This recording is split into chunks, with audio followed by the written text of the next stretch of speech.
Welcome to SYNC-O-WICZ, hosted by the fearless Linda SYNC-O-WICZ. She's syncing you up with the latest in election integrity, from breaking headlines to critical updates you won't hear anywhere else. With Linda, it's facts first as she leads the fight for one vote for one legal voter. Stay informed, stay empowered. Let's jump in.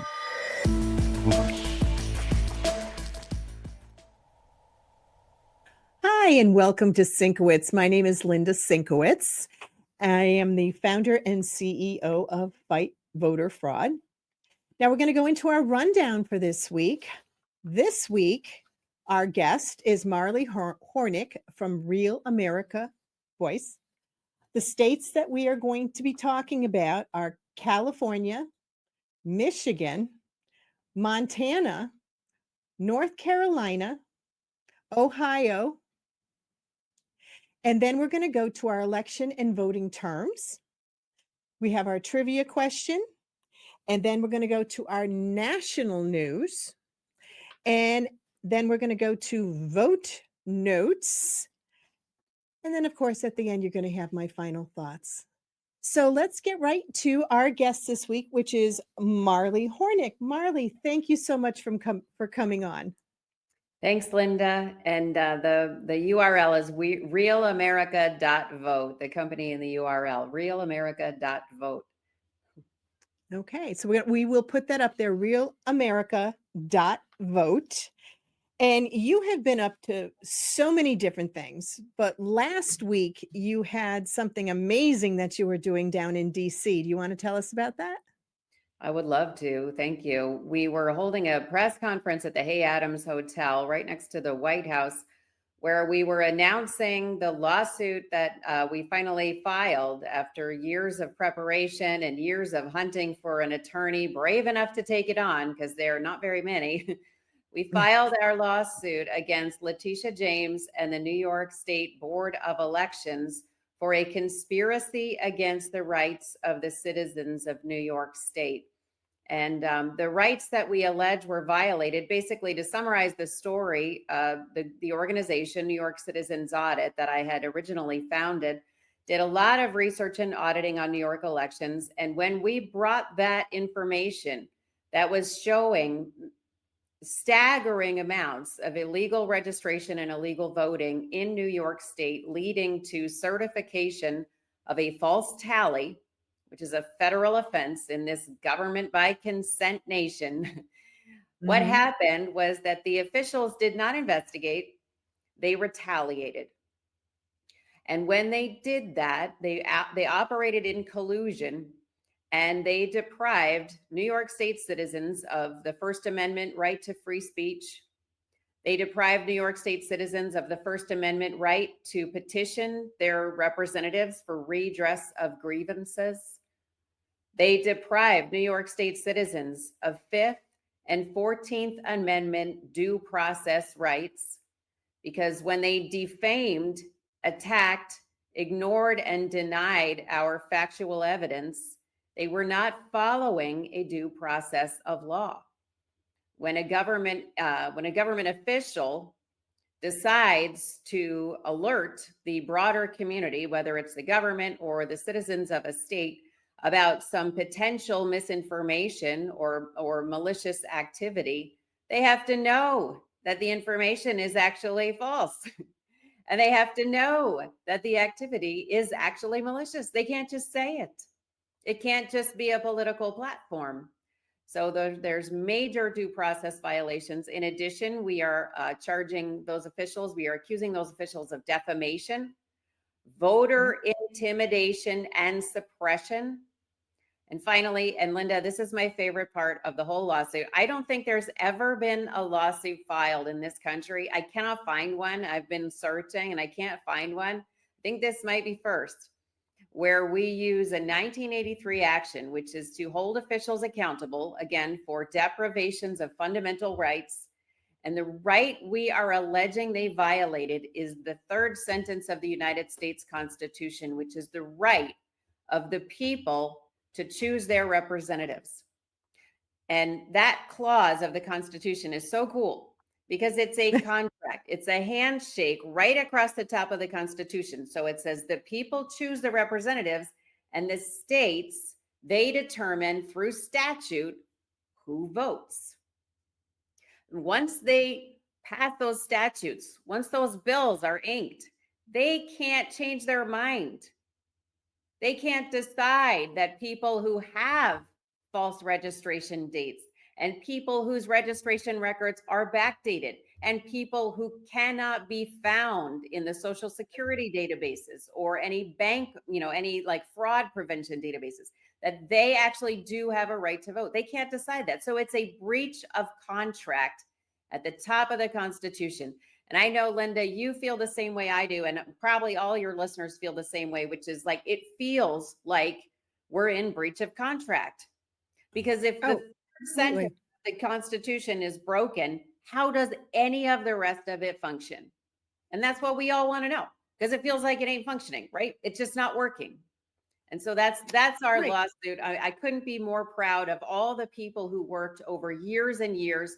Volunteers, they have come and gone. Some of them have left in anger, whatever. I don't care. Their work is precious and it needs to be used. And here we put it all to use and we threw it all back at the state and we said, answer for this. So what's the next step in your lawsuit? The next step in the lawsuit is they're going to end up filing a motion to dismiss, and they're not going to succeed at that, actually. And I'll tell you why. There's a couple of reasons. First of all, it's not an election lawsuit. This is it's such a beautiful opportunity that we were gifted here by God. This is the way I look at it. Because, we all know no election lawsuit can get standing in court anymore. The only person who has standing is the Attorney General of the United States of America. That's who. That's it. That's who's left. They even say candidates don't have standing anymore. Because if you say, hey, my vote was diluted, then they say, well, that's really sad, but that's only one vote. We're really sorry that happened to you, but it's in the past and it's too late anyway. And it's only one vote, so it's not material. And then you say, well, actually, everyone's votes were diluted. And they say, well, if everyone's votes were diluted, then there's no problem because the injury is uniform. And that's how government thinks, it's like, what?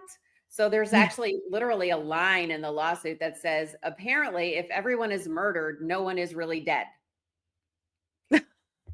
and that's their logic.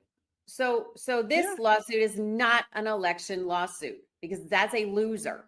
And the last thing we need is another loser lawsuit out in the courts. And everybody's got their hopes up on this. Hey, this is the one, but it's a loser. So this is not a loser because it's under the First Amendment. Like I said, the Fifth Amendment, 14th Amendment, the Voting Rights Act of 1964, voter suppression, and the Composition Clause.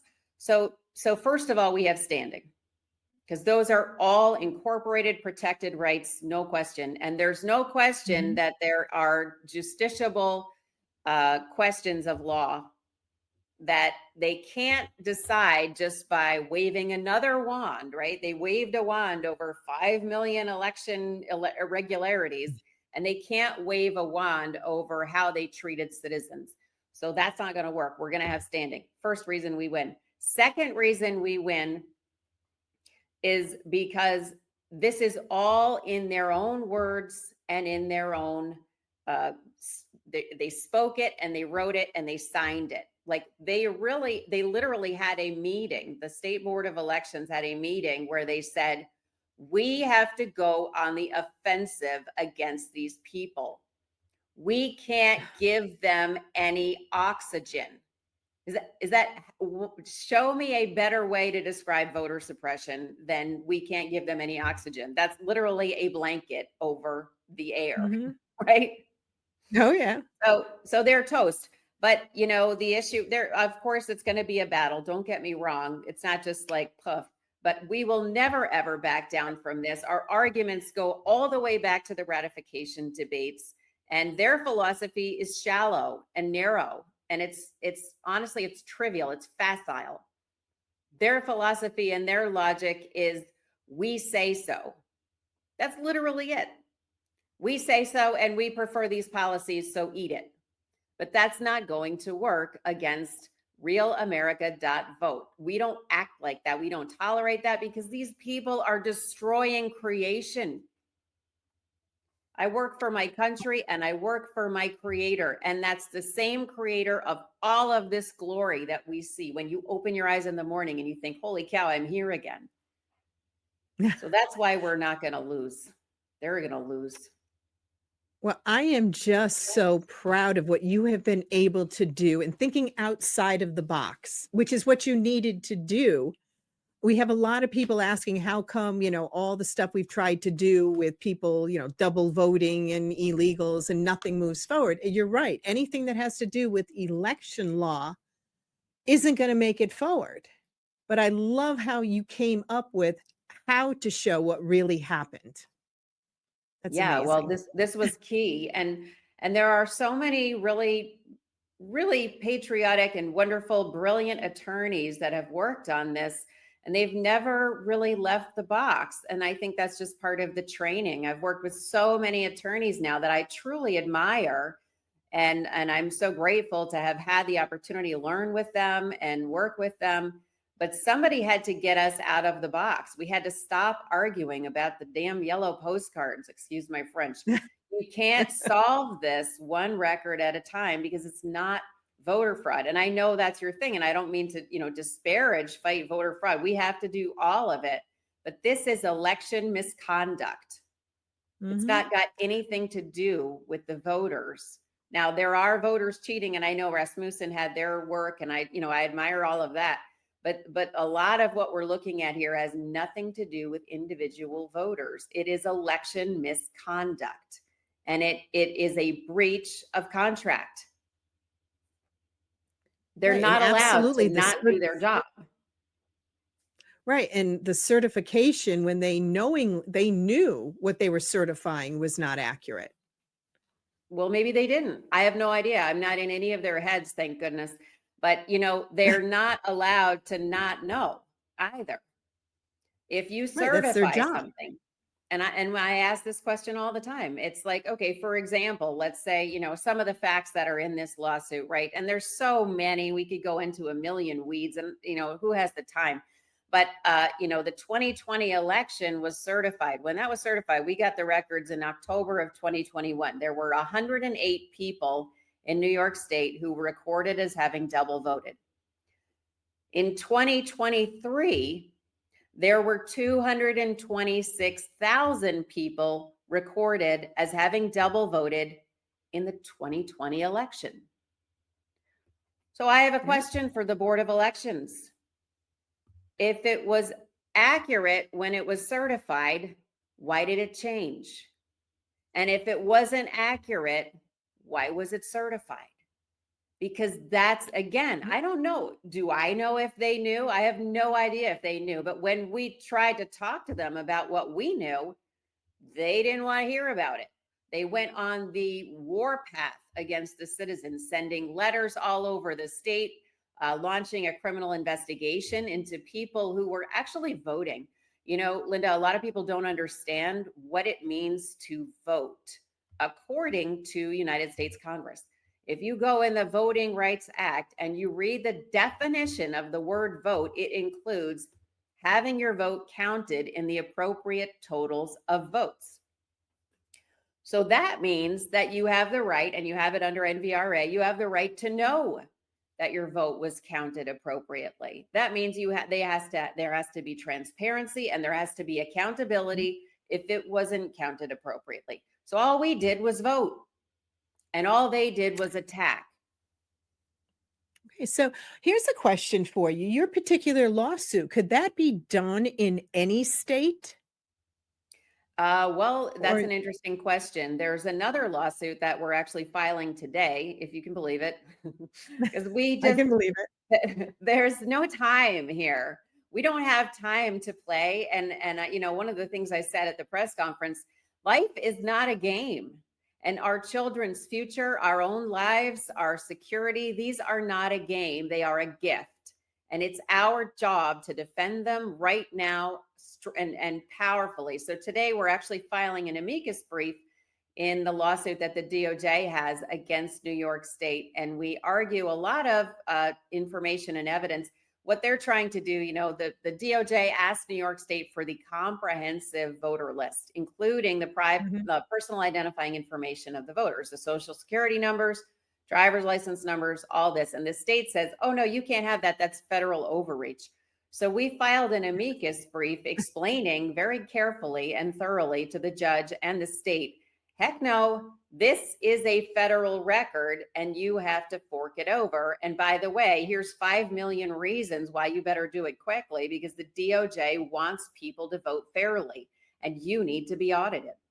So I'm very excited about that. And that is something that's easy to do in other places. And in fact, I'm going to be on the phone today with attorneys in 3 more states to discuss that very action. So anybody who wants to be a part of a movement to kick butt, okay, we got to do this, you can go to RealAmerica.Vote and put something in that kitty, because I'll tell you, this is not cheap. This is a lot of hard work.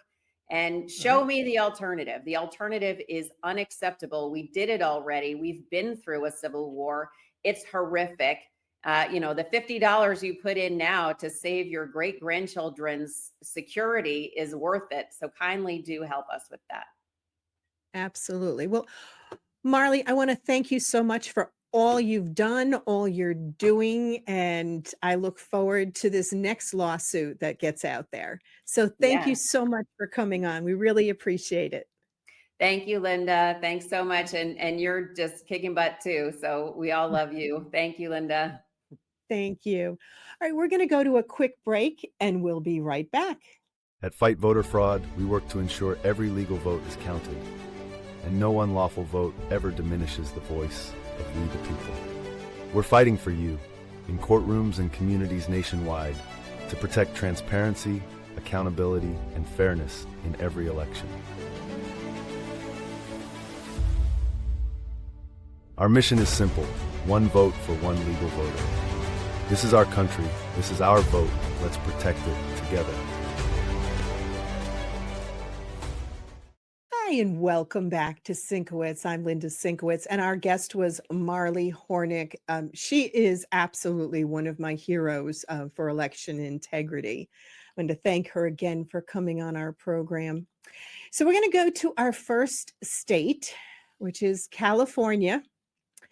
And this is from U.S. Congresswoman Zoe Lofgren.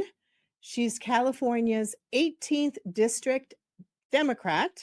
This is her press release on October 30th. California lawmakers defend state's election integrity and oppose voter intimidation by Department of Justice election monitors. Well, we know which direction this one is going in.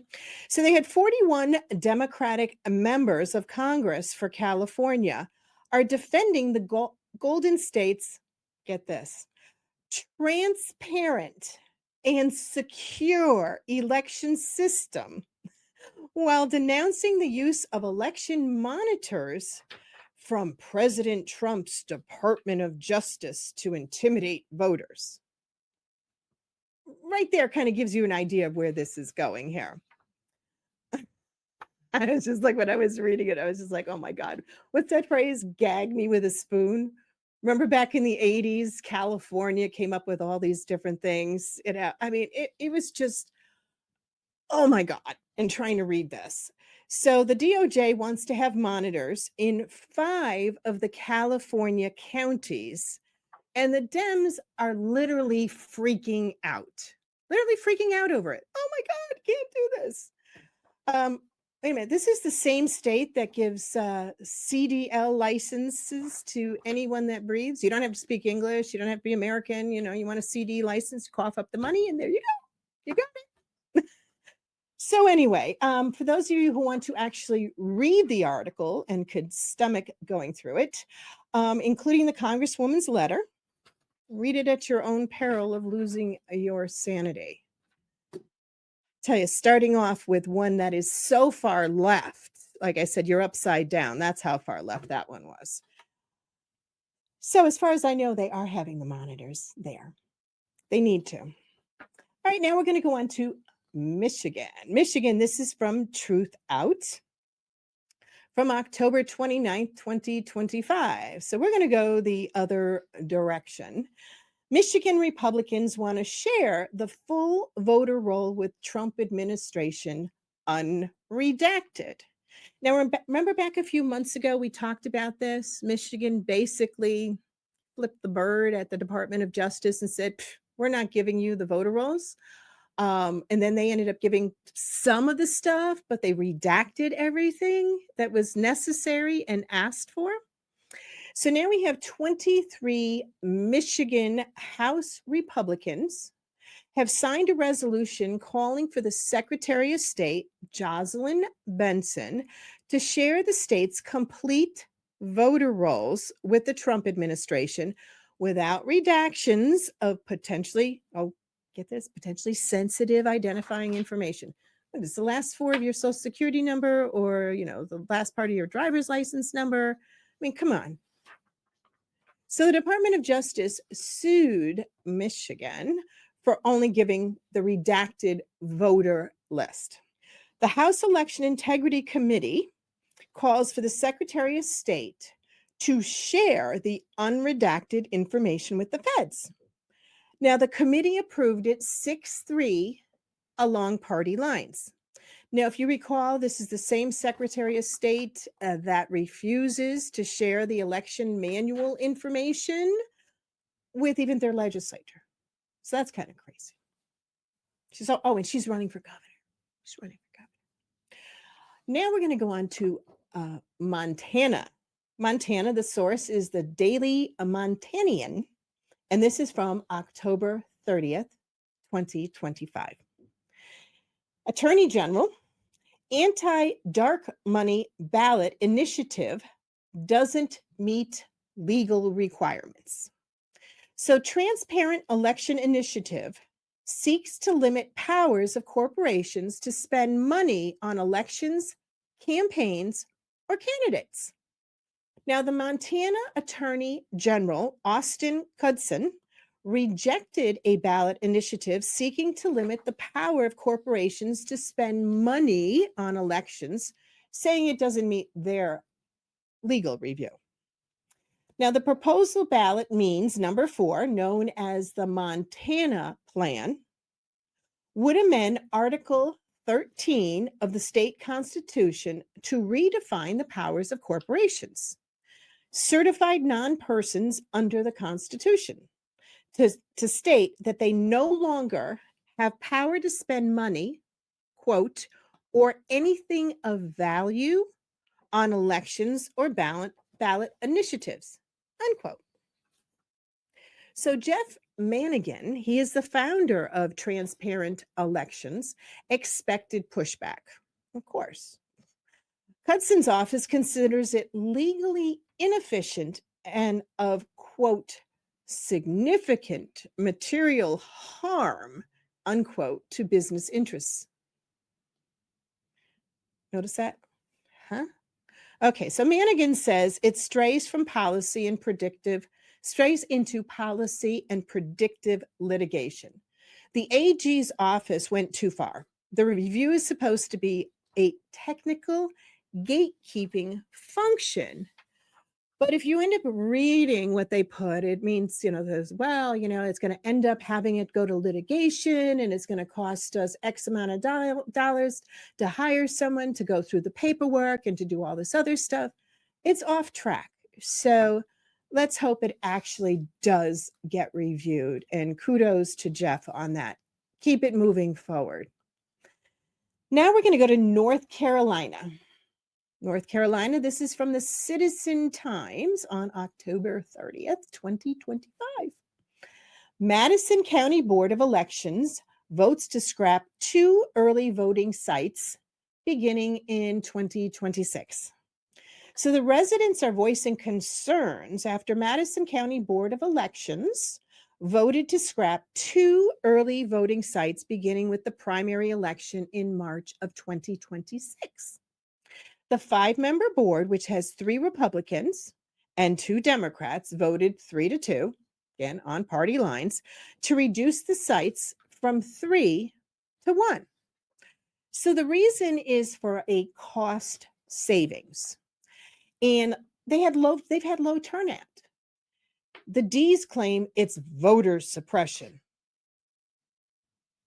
Isn't that that's the normal go-to? Oh my God, it's voter suppression. Both plans have to be submitted to the State Board of Elections by December 5th, and they can decide which plan they want to approve. They can either approve the Republicans' plan, or they can approve the Democrats' plan, or they can come up with their own plan. Anyway, so that's North Carolina. Ohio. This is from WLWT5 NBC News, and it's from October 29th, 2025. Ohio Secretary of State refers 1,200 voting cases to the Department of Justice. Ohio Secretary of State Frank LaRose announced 1,200 cases involving misconduct has been referred to the U.S. Department of Justice. LaRose said 1,084 non-citizens appeared to register illegally in Ohio, including 167 non-citizens who allegedly cast a ballot in a federal election. He said the cases are from 2018, 2020, 2022, and 2024. According to the Secretary of State's office, 99 people allegedly voted in 2 states in the same federal election. 16 people allegedly voted twice in Ohio for the same election. And 14 people appear to have voted in an election after the date of death. Join Connecticut with people voting after they die. And Florida, by the way. Only 14 dead people voting? Listen, Connecticut had 542 in 2020. And some of them actually voted in person. We got them beat here in Connecticut. It's not something that you actually, want to have a competition on. We'd like to have 0 dead people voting. That's how it should be. 0. All right, now we're going to go on to our election and voting terms. And this was sent to us by Matt Karen. Thank you, Matt, for this information. Our word of the week is a butterfly ballot. A butterfly ballot. The definition and meaning of butterfly ballot. It is a butterfly ballot is a type of ballot where the names of the candidate, initiatives, or referendums are printed on 2 facing sheets. They go like this, resembling the wings of a butterfly. This type of ballot can be challenging for voters to understand, especially when there's a long list of candidates. You certainly don't want to do that in Arizona. Remember this past election? I forgot how many people were on their ballot. That was 3 feet long on both sides. It's crazy. But anyway, back to butterfly ballot. It can be difficult for voters to determine how to correctly vote for the party, candidate, or position they want to support. Now, in 2000, butterfly ballots led to controversy in the U.S. presidential election in Florida, as butterfly ballots were found to potentially have an impact on the outcome of the election. On the ballot, the rows voters used to mark their choices were not aligned with the row of the corresponding candidate. As a result, some of the voters accidentally voted for the wrong candidate. So I'm guessing that they don't use butterfly ballots anymore. That would be a good idea if they don't use the butterfly ballots anymore. And that also, and we'll get into it at another time, the hanging a Chad. That was all from the year 2000. So now we are going to go to our trivia question of the week. So our trivia question is, I like Ike was a popular campaign slogan in 1952 for what ultimately successful candidate for the U.S. presidency? So why don't you think about that? We're going to go to a quick break and we'll be right back. Hi, and welcome back to SYNC-O-WICZ. I'm Linda SYNC-O-WICZ. I'm the founder and CEO of Fight Voter Fraud. Now, before we went to break, I asked you the trivia question. I know it's relatively easy. The question was, I like Ike was a popular campaign slogan in 1952 for what ultimately successful candidate for the U.S. presidency? Eisenhower. I know most of you got that one. I made it an easy one this week. And no, I wasn't around for that particular presidential vote at the time. All right, so now we're going to go on to our national news. Now, the source is the Daily Pennsylvanian, and this is from October 31st. Mail-in ballot voter ID policies that shape this year's election. So this is actually for Pennsylvania. The hint was probably the Daily Pennsylvanian. All right, so the state's stance on several issues, including mail-in ballots, voter identification laws, and statewide redistricting, will affect Pennsylvania voters this election cycle. Additionally, several positions on the ballot, including retention elections for 3 judges on the Pennsylvania Supreme Court, will have a hand in shaping the state's policies over the next few years. The rest of the article is all rhetoric. I mean, after I read through it, this is about all I could glean from that. I also think it's rather interesting that the people get to vote for their 3 Supreme Court justices in Pennsylvania. And back, I'm trying to think, I think it was back in December of last year. I actually was down there sitting in the gallery there watching Greg Stenstrom from Pennsylvania as he was in front of them for one of the cases that he's been working on. So that was pretty cool. But I'll tell you, there's 2 out of the 3. Hopefully, 2 out of 3 won't come back. Well, it's up to the Pennsylvania voters to decide. Now we're going to go to vote notes. Now, the vote notes for this week, ironically, I put together the show and everything a few days ahead of time.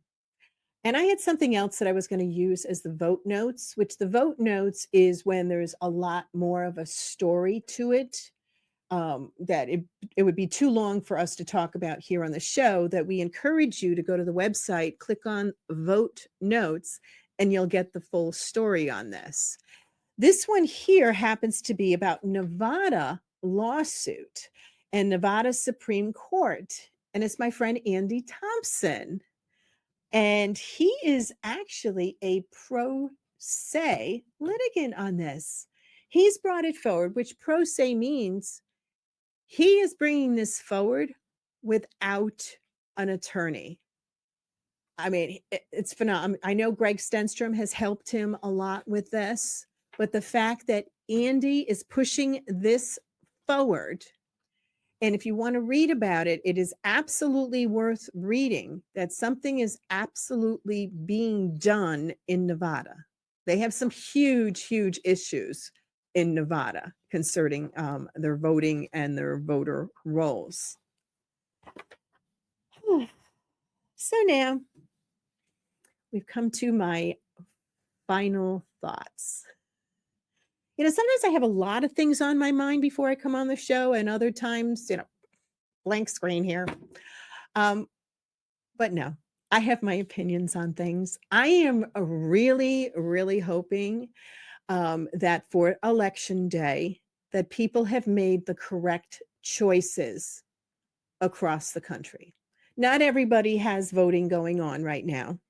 I am really hoping that people are voting with their head and with their heart and not listening to a lot of the rhetoric that's out there, and really look at what's going on.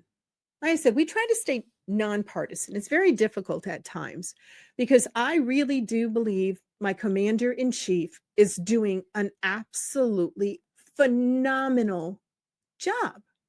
If people would just take off their blinders and get rid of their hate and get rid of your rhetoric on everything, take a look at what is going on. Now, we're still in a shutdown, and the facts are out there. It's already been 14 times they voted, and the Democrats still have not come on board. It's hurting everyone in the country.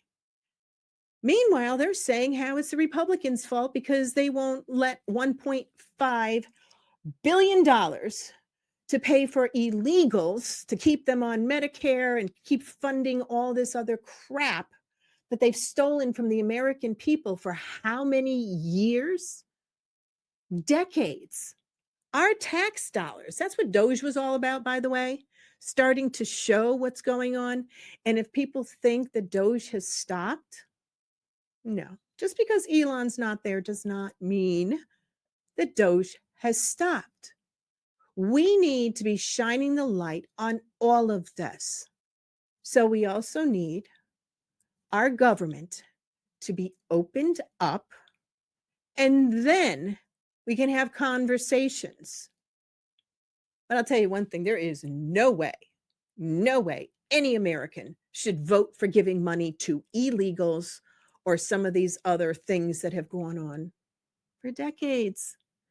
So I'm really hoping that people have thought about this, have thought about, if you're in New York City, I hope you have gone out to vote and think about the ramifications of having a communist as a mayor. Now, it's already been put out there. There is a lot of money that will not be going into New York City. So Mandami wants to have it on the backs of the hardworking people. And of course, they always cite the billionaires. Oh, the billionaires. Well, guess what? Billionaires have houses in a lot of different locations across the country. Do you really think that they're going to keep their main domicile as New York City? It's not going to happen. The money has to come from somewhere. You cannot just give away things for free. It's not going to work. And unfortunately, our younger generation has been pulled so far to the left. I wish that they could actually read the Constitution. Think about it. Have them think about what their parents, their grandparents, and everybody has gone through to build our country. It's not supposed to be give everything away for free. Sure, people do have some difficulties. Everyone has some trying times in their life where they need help. I'm all for that. But I'm all for giving that to people who are U.S. citizens, who have come here legally. And don't tell me they're, what's that word again? Oh, undocumented. Yeah, you're freaking undocumented because you're illegal, which is a federal crime. And I find it so difficult that people have such a hard time with that concept. You know, you have to look at the laws. If we don't have laws and follow the laws, then you've got chaos, which I believe is what is happening right now to one particular party. They've gone over the edge, honestly. Really think about it. But once again, I don't have any opinions. Yes, I do. I am just really hoping and praying that people across the country, and especially in New Jersey, in Virginia, in California, and New York, are making the right decision for the United States of America and what we stand for. So I'd like to thank everyone who has been watching our program this week. You can find us on OBBM Network TV. Sign up and share. And it's free. Like I said, all we want to do is actually let people know about election integrity, and your choices matter. So again, thank you for watching us. You can find us on OBBM Network TV. We're on Rumble, we're on YouTube, and a whole bunch of other social medias. And thank you so much for voting in this November election. Thank you.